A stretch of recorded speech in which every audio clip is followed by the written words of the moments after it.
de temps en temps, pas assez souvent bien sûr, mais quand je peux, parce que bien souvent j'ai d'autres rendez-vous et je suis obligé de prendre la voiture pour aller ensuite soit sur la communauté des communes, soit sur Bordeaux. Enfin bon, je m'adapte, mais c'est vrai que j'essaie le plus souvent possible de venir en vélo. Oui, si vous voulez, avec plaisir, on va passer un moment d'interview pour essayer de lancer donc TV Martillac. Mais ça y est, vous êtes dans mon bureau, c'est fait. Alors bien sûr, les gestes barrières, ne pas oublier. Donc on va essayer de se préserver. Oui, bon, alors maintenant qu'on est placé, on est positionné à bonne distance, je vais sortir le masque quand même pour l'interview, ce qui sera plus sympa et plus audible surtout, parce que je sais que discuter avec un masque, c'est vraiment très très compliqué. Donc on avait cette idée de lancer cette télé Martillac. Ça a été un petit peu compliqué puisqu'on voulait le faire juste après les élections, au mois d'avril ou mai, et malheureusement, évidemment, on a été gêné par le Covid. Donc cet automne arrive et on voudrait vraiment que cette télé vive, voit le jour. C'est une excellente initiative qui permettra surtout de pouvoir communiquer sur notre commune, sur nos passions, sur la vie de tous les jours, au jour le jour, et surtout qui permettra de mieux nous connaître et surtout pour les nouveaux aussi, de mieux connaître notre commune.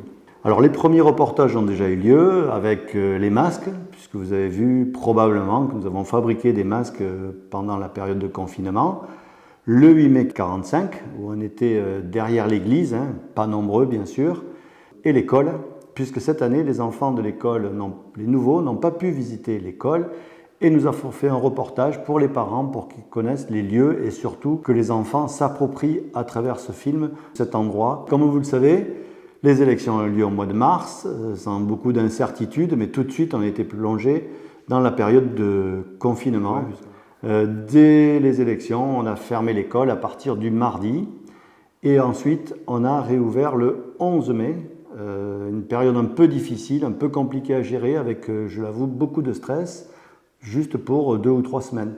Par contre, le centre aéré cet été s'est très bien passé et là je tiens à souligner le professionnalisme de tout l'encadrement, de tous nos jeunes qui sont formidables, qui ont bien gardé et bien surveillé nos enfants avec bien sûr tous les gestes barrières. J'étais allé cet été en camp sur les ados avec une nouvelle formule, une semaine dans les Pyrénées.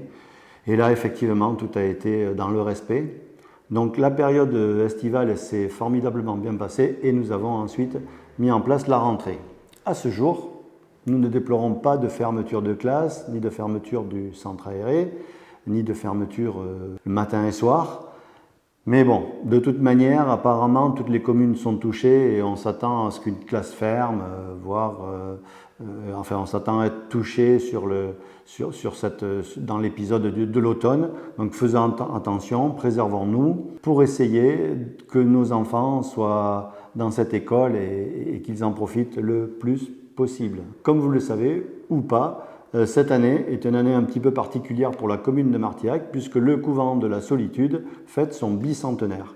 Les sœurs de la congrégation de la Sainte Famille nous avaient demandé de trouver un espace sur la commune, une rue, un chemin, une allée, et c'est le parvis naturellement de l'église qui a été notre choix, où nous avons nommé Pierre Bienvenu-Noailles cet endroit.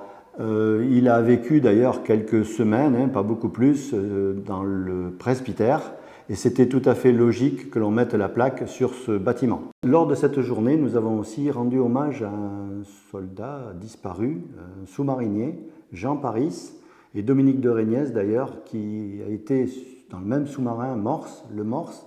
Donc vous parlera mieux que moi de ce soldat oublié, Jean Paris. Nous avons aussi mis une plaque sur le monument aux morts de notre commune.